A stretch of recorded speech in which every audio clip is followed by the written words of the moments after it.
Hello, everyone. Welcome back to another episode of your favorite Ravens YouTube channel and podcast, Talking Ravens all day, every day. With your host, Justin P. This is episode 23 for the YouTube channel. And for the audio podcast, it's season one. I want to say episode, it's probably like 20, 25, 20, 24, 25, 26. But you can listen to the audio version on Google Podcasts, Apple Podcasts, Pandora, Spotify, all the links in the description. So I can just go type in Talking Ravens all day, every day. And list all their available platforms as you see in the description. Supposed to be joined by Bishop Staten, momentarily, and AJ's going to get on the tent. I'm going to go ahead and get started. Week 16, man, against the Falcons. Ooh, it was cold up there. I was there. For those who follow me on social media, y'all saw I was there. I was bundled up, man. It was below 5 degrees up there, man. Very, very cold. Let's get right into it, man. I'm gonna start off with the coaching. I always start off with the coaching grades. Harbaugh and the staff. I give him a B plus. Because for one, we did get the win. Two, we had a okay game plan. We stuck with it for the most part, but some things that need to be cleaned up. Defense plays phenomenal as always. Once again, not allowing 29 points, no touchdowns. The last couple games they have been playing. The last 2 months they've been playing amazing. The only game that they really had a bad game was against Jacksonville. And that was more so in the fourth quarter. But they've been playing their butts off, man. Like I said, they hold the Falcons for 9 points. It's very hard to beat any team in this league for just 9 points. It's a very, very tough league. It's an offensive driven. Anytime you get a good defensive performance like that, it's always it's always good to talk about. Offensively, we did enough. The weather wasn't kind. It was a lot of rain. It was cold. So understand, things weren't really pretty. But we got the yards we needed. We got the completions we needed, but we got to do a better job of it. So that's why I give the coaching a B plus. Because in the A, yeah, we did better in the ring zone. All right, now let's go to the quarterbacks. The quarterback play. I'm going to give Tyler Huntley a B plus. It was hard on him the last couple of weeks. 'Cause, like he was just been checking the ball down, 4 yard passes, 5 yard passes. But Saturday, he took more shots, hit them off the route from the end zone for a touchdown. Only touchdown in the game. It should have been more. Excuse me. So, I give him a B plus. He could have been better. Excuse me. Okay. Missed Deshaun Watson down the sideline, missed Mark Andrews in the end zone. Like when you get in the red zone, you gotta score touchdowns to keep the field goal because you won't beat the excuse me, the upper echelon teams in the NFL with the sort of scoring everything going together. I give Tyler Huntley a B plus. The running, excuse me, the running backs, I give them an A. J.K. Dobbins did pretty good. I think almost 100 yards a game. Gus had 99 yards. The running game has been the only thing saving this offense the last couple of weeks. We've been football for over 150 yards a game. So we've been coming through with that. So my guys here, Bishop, what's going on, Bishop? What's up? What's up, man? I'm here. I'm here in the flesh. Glad to be here on another podcast day with my man Justin P. Yes, sir. It might be just me and you this episode because a lot of people been busy, but that's all right. But That's all right. I We just got was a lot to talk about. yes, sir, yes, sir. It's probably better that we can just take we can get everything out without no interruption. I just was giving my grades on coaching and running backs. So I'm gonna go ahead and let you go ahead, give me your grades on those two. One of the worst things about the Baltimore Ravens is, man, I think right now we are definitely above water. We have a lot of things at stake. I'm not gonna necessarily say that things has been fixed in Baltimore, but it's too late to tear the tide right now, man. We kind of gotta go for what we know right now. Of course, the defense is a better defense. The offense is working this thing out week by week. I think that's gonna come in longevity. During the year, we'll get pieces like Lamar back and some other pieces that I'm expecting the Ravens to go forward into the year knowing how bad we've been. So I think the coaching is still a little iffy, man. But also, I've also seen teams jail through the hardship as well. Mm-hmm. Have so many mistakes you ain't got no choice but to learn. Have so many different outlets of where you messed up or wish you could have done anything different that prepares you for a playoff run such as this. So I'm kind of iffy on the coaches, but right now we're above water, so you know how Baltimore is. If it ain't broke, we're not gonna fix it. But we still wanna keep a sense of urgency now with of how we should better things or how we should do things and learn from our mistakes, learn moving forward. That could very well make this team a better team as well as it not paying attention to what has been going on and reading the people we need to read and could come back to hunt us in the same breath. I'm excited to see because I think I've given more confidence on the good side of Baltimore getting the ball rolling in a better phase. Sammy Watkins, everybody was kind of state struck to his signing because, of course, we didn't win with him last year, but it's kind of somebody that was experienced that could come right in that we needed. Stop thinking about the Ravens situation and think about week to week. Where are we at week to week?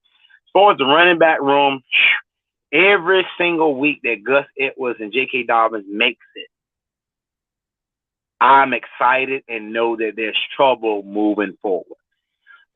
If it's no knick-knack injuries, you know, they ran hard, they got through the week. That's the worst thing for an opponent that could ever happen is that you have to deal with J.K. and Gus Edwards in the next week to come. So there are my two for the coaches, a little iffy. Running backs, as long as we can get out the week healthy, teams are going to have problems. Yeah, yeah. What's up, Raven? See, no, you're right. You're absolutely right. To piggyback on this last thing, before I move on to the receivers and all that, like you said, Gus and J.K. Man, they figure out every time they got that two together, that combination, man, is hard to stop, man. It's like, cause like I said, they're always falling forward, getting 4 or 5 yards of carry. They catch up the backfield well. They pick up blocks well in the pass per game. And then Pat Ricard too. You can put him in the running game as well because he's a fullback, so he does his thing. Setting the edge and getting blocking the outside linebackers, giving that extra time in the pocket, and he's catching the ball off the backfield and all that. I want to see less of him in the passing game. We don't need him out there playing slot. Keep him back there, let him protect the quarterback, and pick up those blitzing linebackers and those D linemen that come free, so he can give them a little lift. But the run game has been a saving grace. So like I said, the running back run always can get an A for me. All right, let's go receivers and tight. What? Before you go to your receivers, Justin, that third and fourth when Giro called that play just to throw it to J.K. Dobbins immediately out of the backfield, I immediately seen J.K. Dobbins coming to the sideline. With that mama told me to do something I don't like his face, and he said, "Where's the phone? Where's the phone? Where's the phone? Let me talk to Giro. Let me talk to Giro." And the coach was like, "No, you can't call Giro right now." And he said, "No, I need to talk to Giro right now. I need to talk to Giro right now." Because it was one point when I went up there and I lost it, man. And I said in a game like this, man, just keep running the ball. You can see every time he tried to throw it, it just nothing came out of it. It was a good throw from we'll talk about that during the wide receiver, but I really wanted to point out J.K. Dobbins was after me, man. Let me talk to Giro. Because he almost set him up for the okie doke, man. Getting potty packed in the back like that on a run play when they just got down the whole drive with the run and then they finished it off. So it's just, I understand that you got to keep defense honest and you got to mix it up, man. But at this point, man, home field advantage, you got to go with work. Agreed. I totally agree on that, Bish. All right, let's go. Let's grade our receivers and tight ends. You can go ahead and go first. This wide receiver room. Oh man, this wide receiver room. First of all, I will say it is injured, it is hobbled, but it is better than what people give credit to them. They're in the process of right now in these next few weeks, being that we've already, especially now that we've already clinched, they're in the process of giving different receivers shots in that fifth receiver spot. to find out, first of all, if we're going to need to take 4 or 5 receivers to the playoffs because James Prochet is playing a little bit of everywhere now. I've seen him playing a little bit of Yeah. special teams and and not so much as on the field now, but just doing a lot of different things on special teams and really really in hot routes spots. So um um Andy Isabel came in there.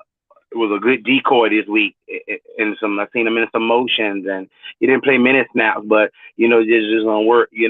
I never count my boy Shamar Bridges out because anything can happen with any time. But Deshaun Jackson and Demarcus Robinson, those speed guys, and Samuel Watkins being just a semi dependable target.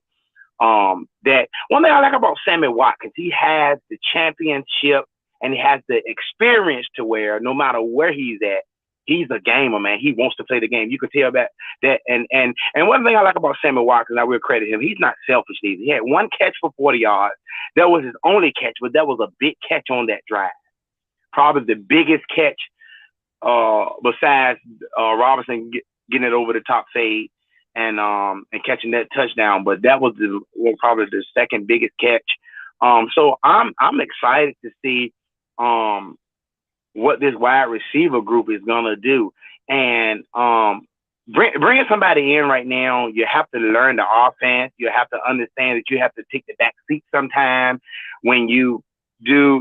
That's why I think Roman just took those shots down the field and those passes because he's at a point now where I'm up a touchdown, and I feel as though if I capitalize off this pass, I bust the game wide open. But if I don't, I can always go back to a working run that has been working and they had no.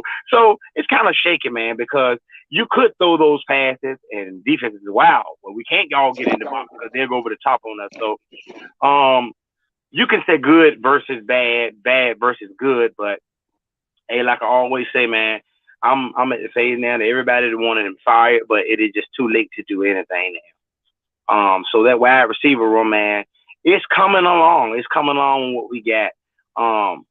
It just scares me though. It scares me.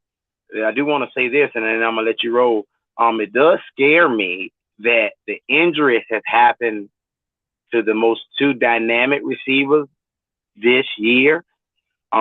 And if we move forward in a deep playoff push, it's gonna kind of alarm me because it's gonna tell me one thing: it doesn't really matter who we have in the receiver room. It's going to tell me that this is a run-based team like we were in 2000, 2013 when we were real successful. We'll run, throw second, and let the defense just hold people with field goal you to death, and we win games. And if that happens, it's going to let me kind of lean towards not really caring who's in the receiver room. If we have spot guys there, contract in and contract years out, I think Eric DeCosta's kind of using it as a money saver. We paid Rashad Bateman, but if guys are going to stay injured every year and you're still making a good playoff push, kind of skeptical on just being so high on just receivers getting paid or us drafting big receivers or what have you, and putting so much pressure there when we can load the defense, load the O-line, load the running back room. This is a running quarterback that we have in Tyler Huntley and Lamar Jackson. So I want to have a receiver. I want to pay him top dollar. I want the big name to come in, but I won't be so selfish to say that I'm a winning-minded first guy, and that whatever it takes, if it's not us getting the big names, and it's getting guys like Likely and Andrews and stuff involved, and keep just the speed around those guys, and just marching down the field and using our run games that I apply to be successful, man. Hey, I'm all for it. Hey man, well said. Like I said, these guys are definitely being unselfish, and I appreciate them for it. 'Cause it can get a little frustrating out there. Just keep running up the field, not getting the targets, just run blocking. But they understand the situation. The weather played a part, of course, because it's windy. Me and you both was out there freezing our butts off, so you seen how cold it was. So imagine it was for them out there actually playing. So like I said, but they did make plays when it was needed. Like Deshaun Jackson got the 10-yard little out route, and got the first down. Marcus Robinson caught a couple passes and actually caught the touchdown. Sammy with the big catch. So they made plays when needed. Can it be better? Yeah, it will be better. I wanna be positive and say it will, because I think Huntley's getting more confidence as the week goes on. And G Rose actually starting to listen to some folk now a little bit. I guess they probably had a little meeting and just closed the door and everything add up because he's starting to have more better passing concepts. At first, everything was to every receiver was running the same route on one side, which any DB can cover three guys running the same route. It's not hard. So now he has a little bit more receptivity to his route combination. The guys are getting more open. So it's starting to gradually look a little better. People want instant gratification sometimes. Sometimes you gotta wait, you gotta be a little patient. But I do believe by the time we get to the playoffs, the passing game will be a tad, will be a couple notches better. But overall, I give them a B. Because like I said, they did them with a backup quarterback. Bad conditions, and they did they made plays when it was needed. Let's go to the Hogs up front, the offensive line. Oh man, this offensive line it has to be playing lights out right now, man. When I see guys like Ronnie Stanley, man, is just back in there, man, just running down the field, jumping over people and making blocks. This offensive line is going to be good. And I mean, Ronnie got the contract, and looking at guys like Ben Powers, who I think we're just he's on the lower scale of the income, and Tyler Linderbaum, sorry, being a rookie, and Zitler on his deal, and Moses on this deal.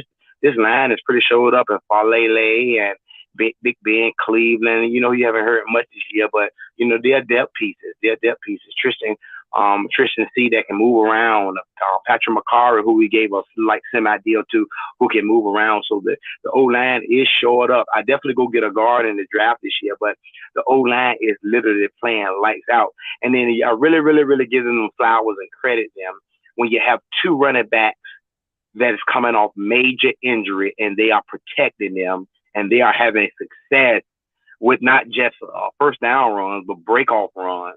That shows a lot. That shows a lot. And they're not just not blocking good for the running back, but even when he's calling the pulling guard and letting the quarterback, pull that thing back and snatch that thing back, they're having success, man. So, oh my God, this offensive line A+, rocking and rolling right now, and has depth. So that's one thing that I'm not really worried about. Morgan Moses has to be the MVP of the line this year. He came in, stayed healthy, and is holding his own in the right tackle. Ronnie Stanley, the Pro Bowler, he's a given. Did Ronnie Stanley make the Pro Bowl this year? I want to say yeah, but I'm not too sure. I don't think he No, did. I don't think he did because they were talking about I think I this know little. it's Justin Tucker, and Marlon Humphrey, and all them guys like them. But Yeah, Roquan. Yeah, I remember Patrick Queen, but it was a lot of players.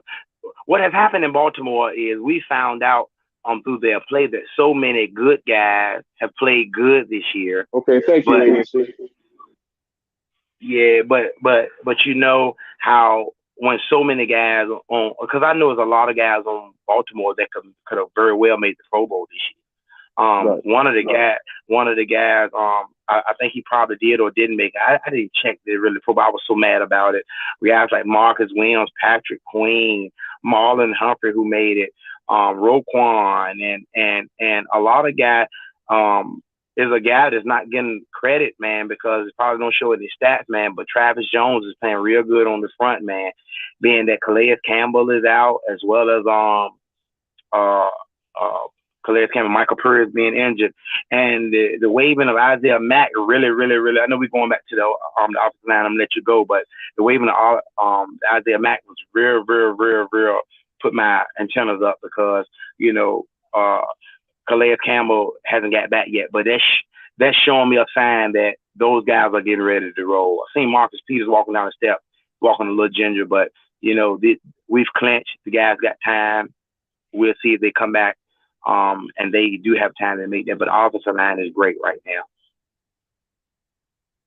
Yeah, the offensive line's been playing well. Like I say, Ryan Shanley is finally back into the swing of things. He had coming off injury, and he had another little scare, but now he's back rolling, man, holding down the left side. Ben Powers has been playing much better football lately. He's been pulling, knocking guys' blocks off. Tyler Linderbaugh got every analytical site you look on, his grade is high. So, Very high. he going to the second level, getting them linebackers, getting them little DBs out the way when he do pull. Kevin Zeitler holding it down. just see like Yard, he's gonna put his hard hat on and go to work. Morgan Moses got beat a few times, but he's all overall has been pretty playing pretty good for us. And then Falehe and Bakari and Tristan Colon, when they come in, they hold the fort down as well. And that's a credit to Joe D. Alexander, man. Like I said, one of the best O-line coaches there is, man. 40 years of experience, like I said, man, and it shows, man. He got some boys ready to roll. You already spoke on this group a little bit. I'm gonna let you get more in depth into it. The interior D line. Oh man, I'm Justin Metabike is way underrated. Justin Metabike is really holding his own. He revamped his game from you can tell he's gotten way stronger from the first year to last year. He posted some pictures with the chain across his neck and big Texas A&M boy who's really getting it done, giving that push, man. Roquan is leading those guys up in that front. Jason Pierre Paul is everywhere too. Ben, he's one of the older vet guys. He had a Super Bowl experience, playoff experience. I'm proud of JPP and what he's been bringing. I haven't heard too much of Tyus Bowser lately. He's kind of signing off. They just didn't play a jobbo in that last game only because it was way too cold for a player that's on an Achilles injury. You don't want to mess with that. And then you got only because it was a winter storm. I think it was that cold. So we got some warmer days ahead moving forward. So you'll see guys like a Jabo get stuck back in there, Calais Campbell get off injury. But Justin Metabike has been that guy. Him and T. Jones, so unheard of and untalked about this year, but is one of the key components into stuff in our run. And Adate Owe, haven't really heard much from, but his speed, and getting and running those quarterbacks out of bounds, being used on a lot of spy and go type defenses, strategies. I think he's been doing a good job. His ceiling came in a real high ceiling, and he hasn't really predicted that reached that peak as of yet.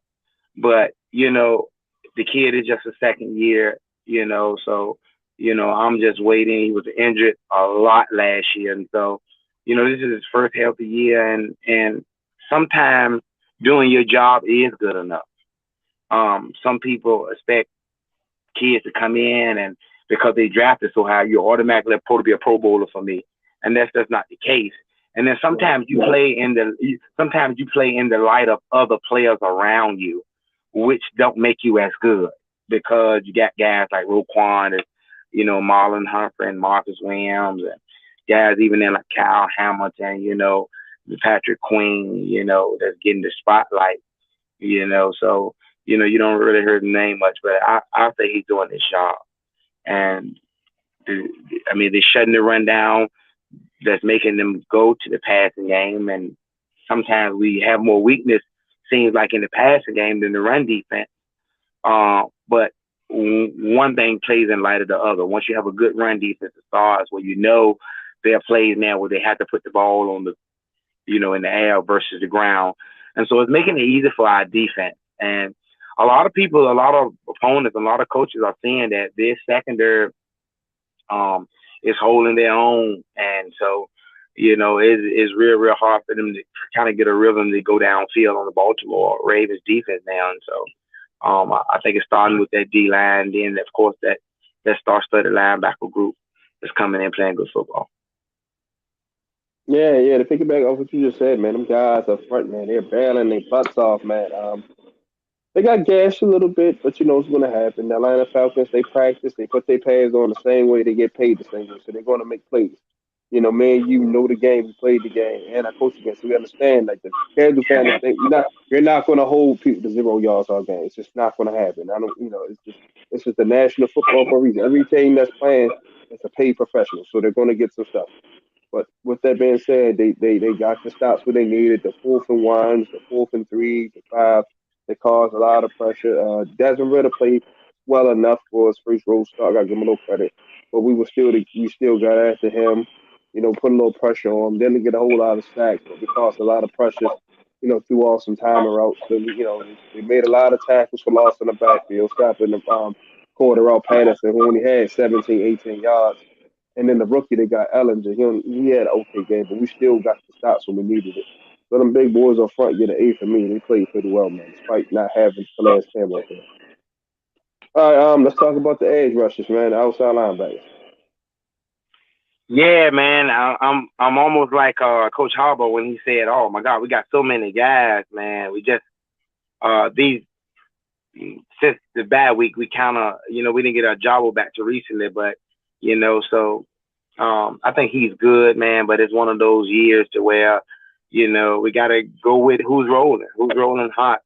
Um, um, I'm seeing more of a lot of pressure being put on by inside linebackers, but our outside linebackers, they've been not so much sack happy, but they've been consistent, because they play a real key part in setting the edges and, make sure them running backs don't knife in, man, and break the deep, the deep games. And so they've been doing a real fine job.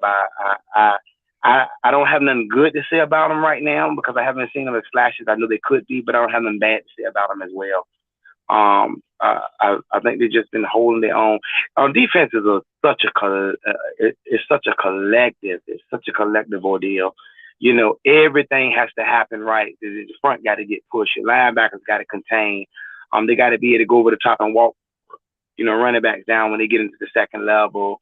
And help the safeties out, or help the cornerbacks out. So haven't heard anything bad about them, and you know the proof is in the pudding, Jay.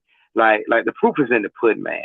If they were so bad, running backs would be having success. I've been seeing them doing a lot of double team, on Roquan in the front lately. So those outside guys are doing a great job of staying home sometimes. Not going on the overplay, over capitalize over the play, and miss their assignment. So they've been playing real good. I have to give them like a grade, man, just a B plus. You know, just being able to be consistent and and to be functionable, and us being such a good defense. We're down to like the top three defense now, so a lot of things is being looked at. When there's things that we could do better or we could get better at. And outside linebacker in that front and the inside linebacker are not one of those ones. So pretty satisfied with what those guys are doing over there now. Yeah, like you said, we do got a lot of depth there. We got like 5 or 6 guys that entertain you. A job, or like you said, he's going to probably play more. Like I said, he couldn't really be out there like that because, like you said, that cold that had that thing stiffen up. But we'll see more of him. But like I said, they're not gonna they're not putting up the numbers like you would like, but they're stopping and setting the edge. And if you can't set the edge in the league, that means that you won't be in trouble for down teams to play action pass and fake rollouts and come back no way. They've been playing pretty well. Like they've been setting the edge. Like team, like when Atlanta kept trying to run that stretch game, they were on it. They were on. They were sniffing it out, make a tackle. They defended the sweeps a little better. I mean, they only they would get hurt on that. But Bowser and JPP been playing pretty good. Justin Houston hasn't had the sacks in a while, but he's still making tackles in the run game. Adafi Oway, like I said, we all be hard on him and all that. We definitely need to see more consistency out of him. But he gets a lot of pressures. He just got to finish. So, but he's definitely involved though. And then in the run game, he's always there because the tackles are too slow. They really can't block him in the run game like that because he's just gonna beat him off the ball. You just gotta give a little bit more of rushing the passer. Then you got guys like you got Devon and you got other guys that can come in and rotate. So the outside linebackers have been fairly decent for the most part. I'll give them a B plus as well, Bishop. The middle linebackers. Little linebackers. Oh man, these two guys have emerged. I'll be glad when um Josh, I think it's Josh Ross, comes Yeah, back. Might be yeah, down the split guy because he's going to be able to add depth and also on certain downs give Roquan and Patrick Queen because I seen him play both of those positions during the preseason. He's going to be able to give them a much needed rest, man. Where they don't have to, sometimes when we have to lead by 2 scores, some first and second down, they can stick him in so he can do the dirty work. He's well capable. Just depends on how the week he has. So his 21 window is closing, and we're getting right here. We're narrowing down now, man, to what we're gonna go with and what we're not gonna go with. I seen last year when we went when Eric DeCosta shook Harbaugh's hand and Lamar went out, but he shook his hand and said, "Look, man, these are the guys that we got. This is the guys we're going with." So I look for guys like Phillips and that practice squad to start to thin out a little bit as we need guys to either be there for upgrade elevations or going to be action placed on the 53-man roster because these next 2 weeks are going to tell a lot. This next 1 week is going to tell a lot. But these are games where these guys are going to have to play, going to have to fight out, and they're going to have to stay healthy, or things are going to still be week to week like it has been for the last, you know, kind of like 2 years in Baltimore, kind of like a week to week basis. We always seeing a new player coming in that's playing, but the best group in football, man, I feel, they're still playing definitely in the AFC. Roquan and Patrick, one feeds off the other. I believe that Roquan, if he'd have came by himself with no help, it would have been somebody like a Malik Harris. I'm not saying they're bad, or Christian Welch wouldn't have been as dynamic as both guys, both having speed, both guys have hidden power, both guys have roaming ability. And you can just tell, man, Patrick Queen has just learned so much since Roquan has been there. I'm talking about in the 6-5 weeks that he's been there. Patrick Queen has learned so much. And you're not going to believe, but Roquan has learned a lot. Not learned a lot, but he's in a very, very comfortable place where you're just having just another kind of like a Batman and Robin tandem. So A+, linebackers. You don't hear much from guys like Malik Harrison and Welch, and they're doing their thing on special teams and stuff because it is fact that Roquan and Patrick Queen are manning the snaps, on those two positions, with the rotation linebackers and middle linebackers. So those guys are doing a wonderful job. And so I'm looking forward to what they have for us for the rest of the season. Yeah, good. Yeah, they get an A+ for me too, man. For them two has been like a match made in heaven since their trade was made. Roquan said in his presser with Garrett Down and Ryan Mink when he first got here after the Saints game, say he wished this trade would have got made sooner. Because he just loves it here. He's with a defensive minded organization in Chicago. He defensive minded, but they're more so towards a rebuild. So, once he saw Khalil Mack and Robert Quinn get traded, it was time for him to move on because he wanted to go play for a contender. And, here you go. Why? He said this is linebacker the likes of Ray Lewis, Moses, et cetera, et cetera. He's like, man, he feel right at home, man. And he said Right. those guys reached out to him when he got here too. So, you could tell he's rubbing off on Patrick Queen. Even Malik Harrison's out there playing good football, special team. He's coming in there and doing his thing when we need him on short yardage, and he plays on the outside too when we need him. Same with Christian Welch. They're unsung heroes. The stuff they're doing is not going to show on the stat sheet. So overall, like I said, the linebackers with Deshaun Phillips doing his thing on special teams, like you just said, they definitely get an A+, man. They have been pretty good, man. All right, the secondary. Oh well, we're a little hobbled right now. I Okay. thank God that Marlon Humphrey is holding up fantastic. He is worth his stock. I talk trash about Marlon. Let him keep the money, put him in the slot. No, Marlon Humphrey is playing ball. He's playing ball. He's healthy. He's feeling good. I want Marcus Peters to come back healthy. I don't want him to come back right now because I want him to be ready and fresh from the playoffs. This is why I talk. I'm a fan, but I have my right to say any name on my Twitter, and I'm glad I talk about the players that I talk about because one thing about we are a very fragile football team, and what I mean by that is they see everything I say, and some of those players take it to heart. So some of the players take it to heart. I see them coming out, coming in and out of halftime. And when I'm yelling, some people don't look my way. And I don't mind that. If I got to be the Mr. Joe Clark, so be it. But there's going to be order in this camp. There's going to be order in this camp. And they're going to know, hey, man, you're messing up, dude. You're horrible. And you need to get it together or you're not going to be here. That's right. Cut you. That's right. Cut them. You prove yourself. I slack up on my talk. Give her you a chance. But I was mad at Brandon Stevens because he always seems to got picked on. He always seemed, but he came with his big boy shorts on this past Sunday and played a great game.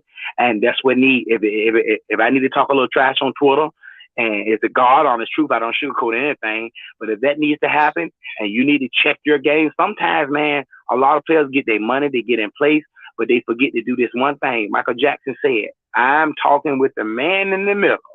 In the mirror, I'm asking him to change his ways.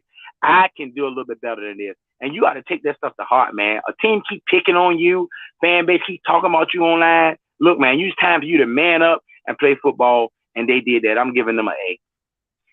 I give him an A as well because, like I said, Ritter had a pretty good game. No, they nothing got behind them deep. Everything was more so short, intermediate, and they came up, made tackles. Drake London got a couple catches. That's what happened. He's 6'5", 6'6". He a big body, so he's going to get his catches. But we were right there to make the tackle. Marlon punched the ball out.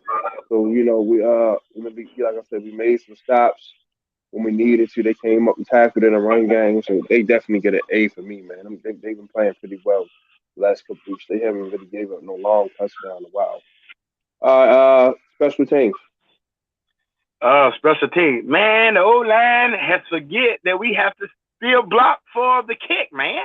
We got to Yeah, for block. sure. We got to block. A lot of teams are using that as an advantage now to go ahead and bolster in and get kicks blocked. Teams are using that 1.2 point differential. A lot of teams are using that now to their advantage. And I guess over years, we've seen a lot of defenses really not trying to block kicks. So, they're hiking the ball and just standing up. I see just hiking the ball, just standing up. But in pivotal games like this, man, teams are using that to capitalize against other teams, man. So we have to get that push. We have to get that push. Either we got to switch guys out and put Patrick Card and Big Falele and Ronnie Stanley on that side. That side that, that Justin Tuck is kicking to on the strong side to where guys can get in that little small gap to the point of where the ball is kicked from an arm level can block it. We got to be mindful of that. I know Chris Horton is livid about those, because they are for sure points. From our greatest kick of all time, Justin Tucker, man. So we really, really got to cherish that. And we can't be so lazy-minded on to know that if we're not having guys up front that are going to hold that down, that those things can happen. But outside of that, man, cleaning up the O-line a little bit and getting those guys to block, Justin Tucker and, oh, my God, the guy that hasn't got his flowers this year, man, that he could have been horrible out of Penn State. But the unmistakable Jordan Stout, man, that's just been punting, I think because he's been so clean, we take that for granted, man. But if he was back there dropping punt and balls was flying over his head and they was getting safeties, man, we would be cussing him out. Get a punter in here. Let Tuck bring Kuntz back. Get him off the sideline as an assistant coach and let him. But Justin Stroud has been very, very, very, very, very professional, very great. Hitting a lot of early balls in the early part of the year in the 10-yard line. Some we've missed. I've seen, when I'm in the movie, missed a few down Jacksonville where it could have been 10-yard or closer potential, but he's been doing good. He's been holding pretty good. It's just we got to get the O-line to be very mindful that teams are trying to capitalize on blocking field goals and punts and stuff now. But overall, man, I give them an A. Yeah, I give him an A. Like you said, we got to block better up front, because 2 weeks in a row block field goals should not happen. But that's 3 extra points we could have had both weeks. But that's no here or there. Like I said, the punt coverage has been pretty good. Jordan Stout getting it out there. Kickoff coverage could be a little better. They got to stay in them lanes. They'll be giving up a little too much on the kickoff return. So it's Yeah. just little stuff like that. So Chris Horton, man, get on it, man. Get on it, man. You take it on for a legend and Jerry Rosberg. So you gotta get on those guys, man. Y'all tell them guys, man, you get them guys who don't start on offense and defense, let them know this is how you make your money. So you gotta haul your ass down there and go make some tackles. Like, you know what I mean? Like, that's how you gonna get noticed. So, like, you know what I mean? That's how you gotta make your way on this team for that. You gotta play special teams until it's your time to become a starter. So, they gotta take that seriously. That's a third of football. If the teams keep getting return yards and they got a short field, that can hurt the offense and defense both ways. So they definitely got to get cleaned up in that ass as far as the coverage and protection on that. But they get a. All right, our last segment. Then we're gonna wrap it up. Give me your good, bad, ugly moments of the game. The good, man, the run game, man. I went up there, threw my head off, man. Come on, Roman. Come on, good. We're running the ball. let's stay with what works. Keep on running. Mm-hmm. Keep on running. You got I mean, I would love, if anything, if you're gonna check down or you're gonna throw the ball, let it be to your running back. You know, drop off, pull it up. So that's the case if they drift out to the end and get those guys, the quarterback, but keep it in run form, keep it in run base. That's clock management. Defense is doing a fine job. The bad, oh my God, the bad. I'm gonna need the front and these linebackers to get some more pressure. We got to start back getting pressure. That's gonna open it up. The defense hasn't scored a touchdown this year yet. We're top ranked three defensive points against in the NFL right now. But I need for these quarterbacks to be on short time. 2 seconds is our law. 2000, we was 2 seconds. 1,000, 2,000. Quarterbacks had to make their decision.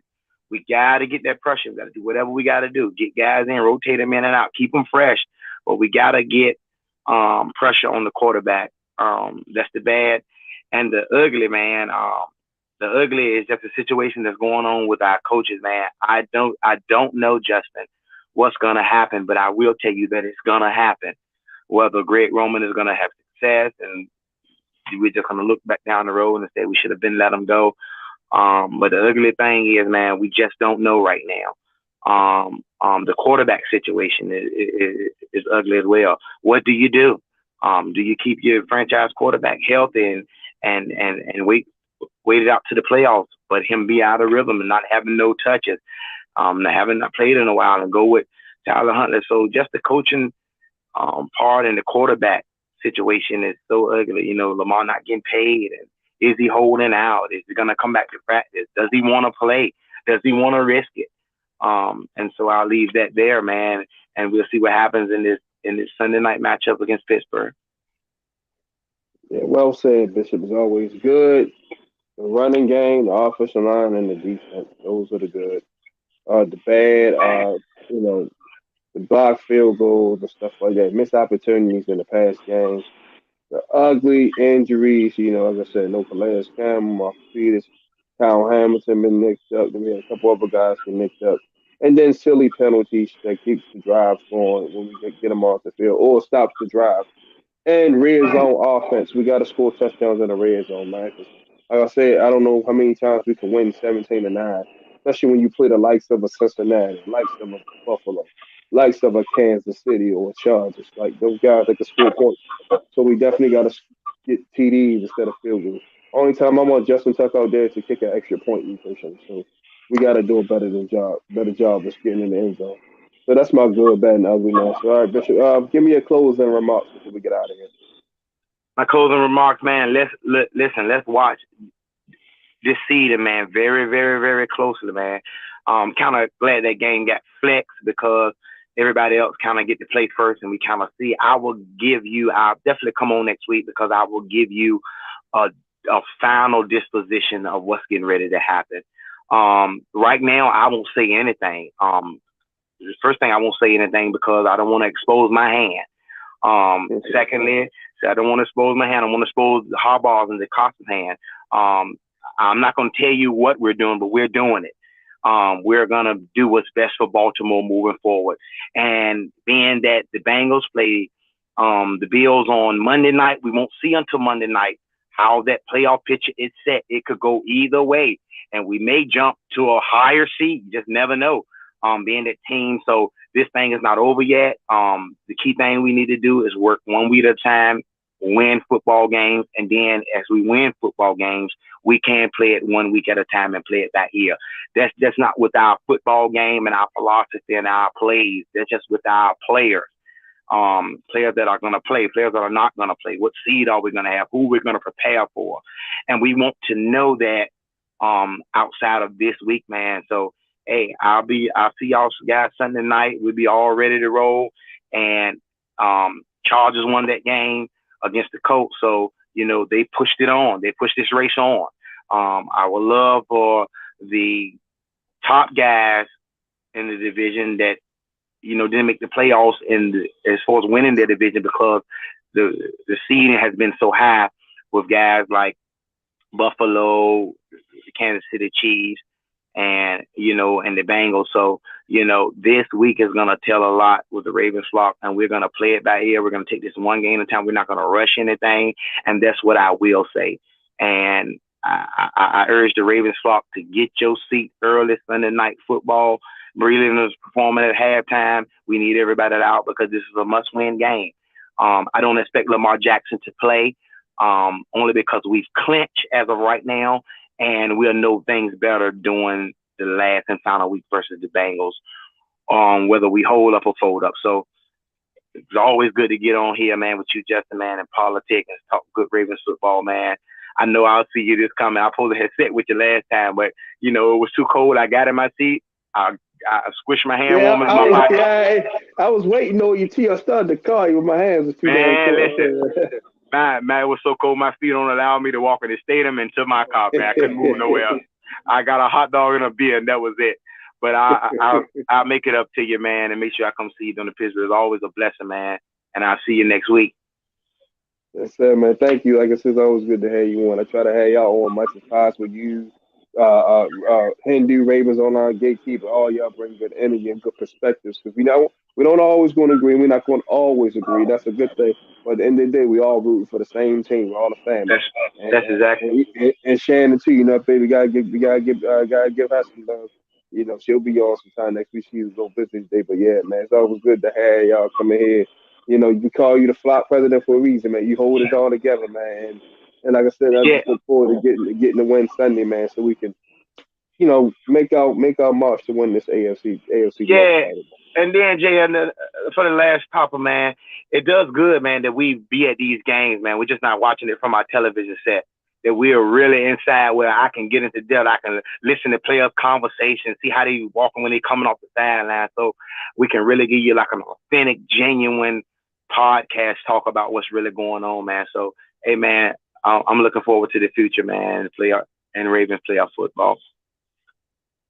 Yeah, same here, man. Same here, brother. All right, everyone. I'm gonna try to do something Thursday for a preview. If not, we'll be back Tuesday. So just we'll play it by ear on that, see how everybody's availability is. But we'll definitely be back Tuesday for sure.